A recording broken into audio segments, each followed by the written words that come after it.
If it is important enough, I'll make the time. And if not, I will find an excuse. നമുക്ക് ജീവിതത്തിൽ ഏതൊരു കാര്യം പ്രധാനപ്പെട്ടതാണ് എന്ന് തോന്നുന്നുവോ, എന്ന് മനസ്സിലാവുന്നുവോ, എന്ന് നാം ചിന്തിക്കുന്നുവോ, അല്ലെങ്കിൽ നാം അത് ബോധ്യപ്പെടുന്നുവോ, നമുക്കത് ബോധ്യപ്പെടുന്നുവോ, അപ്പോൾ നാം അതിനു വേണ്ടി സമയം കണ്ടെത്തും, അതിനായിട്ടുള്ള സാഹചര്യങ്ങളും നമ്മൾ ഒരുക്കും, സൗകര്യങ്ങളും ഉണ്ടാക്കും. നേരെ മറിച്ച് നമുക്ക് അത് പ്രധാനപ്പെട്ടതല്ല എന്നുണ്ടെങ്കിലോ, നമ്മൾ അവിടെ പോകാതിരിക്കാനോ, അത് ചെയ്യാതിരിക്കാനോ, അതിൽ ഇടപെടാതിരിക്കാനോ ഒരുപാട് കാരണങ്ങൾ കണ്ടെത്തും. കാരണങ്ങളല്ല, ഒരുപാട് എക്സ്ക്യൂസസ്, ഒഴിവുകഴിവുകൾ കണ്ടെത്തും, ന്യായീകരണങ്ങൾ നിരത്തും. നമ്മളങ്ങനെയല്ലേ മിക്കവാറും നമ്മുടെ നിരത്തുകളിലൊക്കെ വീണ് കിടക്കുന്ന മനുഷ്യരെ കാണുമ്പോൾ നമുക്ക് അത് പ്രധാനപ്പെട്ടതാണ് തോന്നുന്നുണ്ടെങ്കിൽ നമ്മുടെ സ്വന്തം ആണ് എന്ന് നമുക്ക് തിരിച്ചറിയണം. അപ്പോൾ നമ്മൾ അതിനുവേണ്ടി സമയം കണ്ടെത്തും, ആ വ്യക്തിയെ രക്ഷിക്കാനായിട്ടുള്ള സൗകര്യങ്ങളൊരുക്കും, അതിനുള്ള സംവിധാനങ്ങളും ഉണ്ടാക്കും. നേരെ മറിച്ച് അത് നമ്മുടെ സ്വന്തമല്ലാന്ന് തോന്നുമ്പോഴോ നമുക്കത് അപ്രധാനമായിട്ട് മാറും. അവരപ്രധാനമാകും, അവരെ സഹായിക്കുക എന്നുള്ളതും രക്ഷിക്കുക എന്നുള്ളതും അപ്രധാനമായിട്ട് മാറും. അപ്പോൾ നമ്മൾ എന്തു ചെയ്യും? നമുക്ക് ചെയ്യാനുള്ള മറ്റ് വലിയ കാര്യങ്ങളെക്കുറിച്ച് ആലോചിക്കും.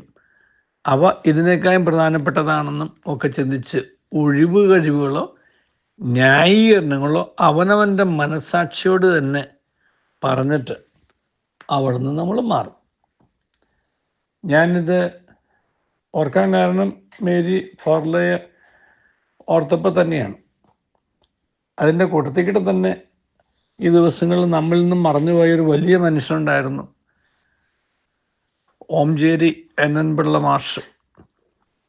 ഓംചേരി NN പിള്ള 101 വയസ്സ് വരെ ഏകദേശം ജീവിച്ച ആളാണ്.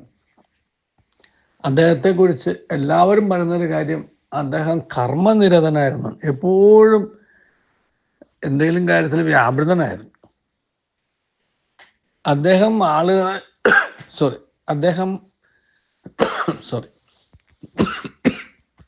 ഡൽഹിയിലെ മലയാളികളുടെ ഒരു മുഖമായിരുന്നു.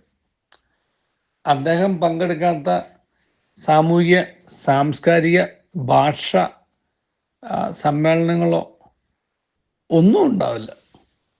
രാഷ്ട്രീയത്തിൻ്റെയോ മതത്തിൻ്റെയോ സമുദായത്തിൻ്റെയോ പേരിൽ അദ്ദേഹത്തെ ആരും കണ്ടിരുന്നില്ല, അദ്ദേഹം ആരെയും മാനിച്ചിരുന്നില്ല.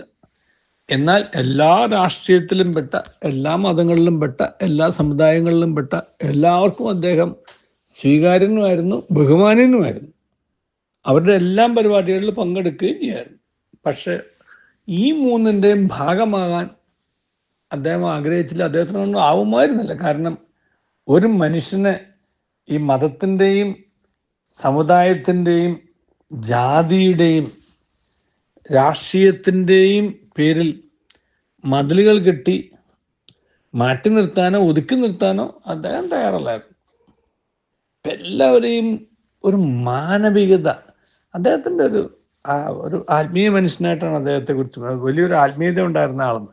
അദ്ദേഹത്തിൻ്റെ ആത്മീയത ഞാൻ തിരിച്ചറിഞ്ഞത് അദ്ദേഹത്തിൻ്റെ മാനവികതയിൽ നിന്നാണ്. ഈ മനുഷ്യത്വമില്ലാത്ത ഒരു ആത്മീയത എന്ന് പറയുന്നത് കാപട്യമാണ്.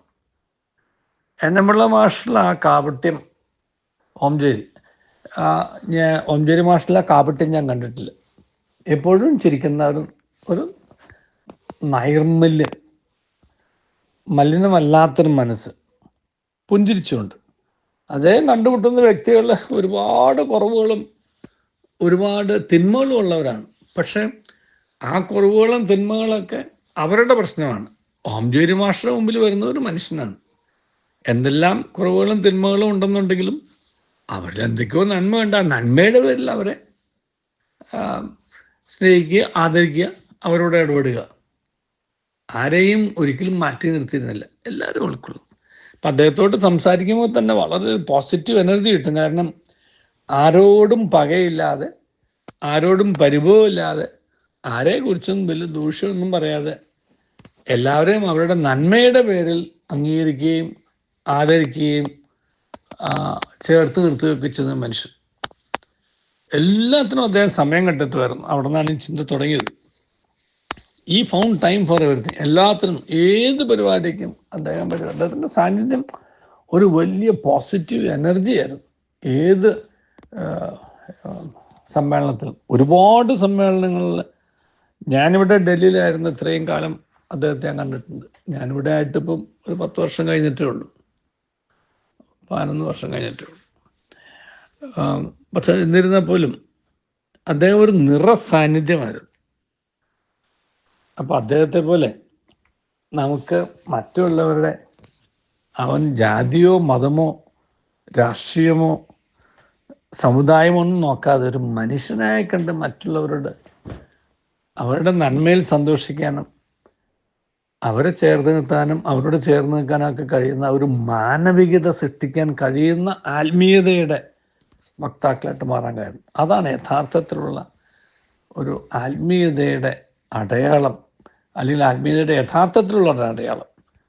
അങ്ങനെയുള്ള ഒരു അടയാളപ്പെടുത്തലുകൾ നടത്തുന്ന ആളുകൾ കുറഞ്ഞു വരുന്ന കാലഘട്ടമായതുകൊണ്ടാണ് ഓംജോരി മാഷയും അദ്ദേഹത്തിൻ്റെ പ്രിയപത്നിയായിരുന്നു 1 വർഷം മുമ്പ് വേർപെട്ടു പോയ ലീല ചേച്ചിയെയും ഒക്കെ ഓർക്കാൻ കാരണം.